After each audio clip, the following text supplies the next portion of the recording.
बिहार शरीफ में 100 साल के पुराने मदरसे को फूंक दिया गया, लेकिन नीतीश कुमार इस पर कुछ नहीं बोल रहे हैं। बिहार हिंसा पर आग बबूला हो गए अश्वदीन ओवैसी, जिसके बाद अश्वदीन ओवैसी ने नीतीश सरकार पर जमकर निशाना साधा है, तो वहीं तेजस्वी यादव को आड़े हाथों लिया है। बिहार के बिहार शरीफ और रोहतास में हुए हिंसा मामले में अश्वदीन ओवैसी की एंट्री हो गई है। ओवैसी ने इस हिंसा के लिए सीधे तौर पर नीतीश और तेजस्वी यादव की सरकार की नाकामी बताई है। तो वहीं ओवैसी इस बात से भी नाराज दिखे हैं कि बिहार शरीफ की घटना को लेकर सीएम नीतीश कुमार ने अब तक कोई दुख नहीं जताया है, कोई प्रतिक्रिया नहीं दी है। बिहार के नालंदा और रोहतास में हुए हिंसा मामले में एआईएमआईएम प्रमुख अश्वदीन ओवैसी की एंट्री हो गई है। एआईएमआईएम प्रमुख अश्वदीन ओवैसी ने बिहार शरीफ और सासाराम हिंसा को लेकर मुख्यमंत्री नीतीश कुमार पर जमकर हमला बोला है। तो वहीं ओवैसी ने मंगलवार को कहा है कि बिहार शरीफ में एक 100 साल के पुराने मदरसे को फूंक दिया गया, लोगों ने फूंक दिया।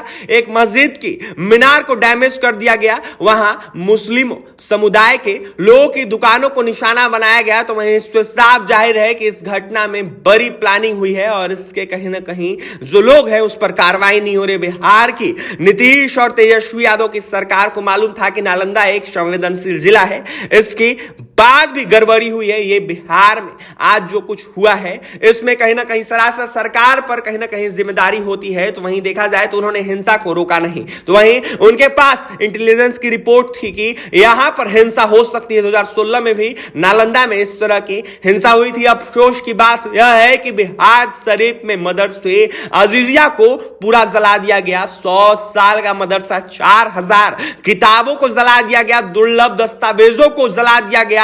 इस घटना को लेकर सीएम नीतीश कुमार को कोई तकलीफ नहीं हो रही है, जबकि यह पूरी तरह से हुकूमत की नाकामी है। कल इफ्तार पार्टी में चले गए थे नीतीश कुमार, टोपी सर पर पहन लिए थे, साल पहन लिए थे, कुछ तो हमदर्दी दिखाते, गम दिखाते। कहीं ना कहीं आरजेडी का नेता कहता है कि उन्होंने ट्वीट किया है, जुबान से बोलो ना, निंदा करो, यहां पूरी तरह से खुली साजिश है। बता दें आपको कि ओवैसी ने आड़े हाथों ले लिया है बिहार के महागठबंधन की सरकार को। तो वहीं नीतीश और तेजस्वी पर जमकर निशाना साधा है। ओवैसी ने आगे कहा है कि बिहार के हिंसा के जरिए बीजेपी अपने वोटों का ध्रुवीकरण करना चाहते हैं। नीतीश कुमार और तेजस्वी यादव चाहते हैं कि बिहार के मुसलमानों के दिलों में खौफ पैदा कर दिया जाए। नीतीश तेजस्वी कहीं ना कहीं ट्वीट पर कहीं ना कहीं ये बातें कहते हैं। तो वहीं तेजस्वी यादव के ट्वीट पर ओवैसी ने कहा है कि इससे केवल काम नहीं चलेगा, आप सत्ता में है, मंत्री है, पावर में है। अब तक तेजस्वी और नीतीश ने उस मदरसे का दौरा नहीं किया है। अब तक सरकार ने कहीं ना कहीं मुआवजे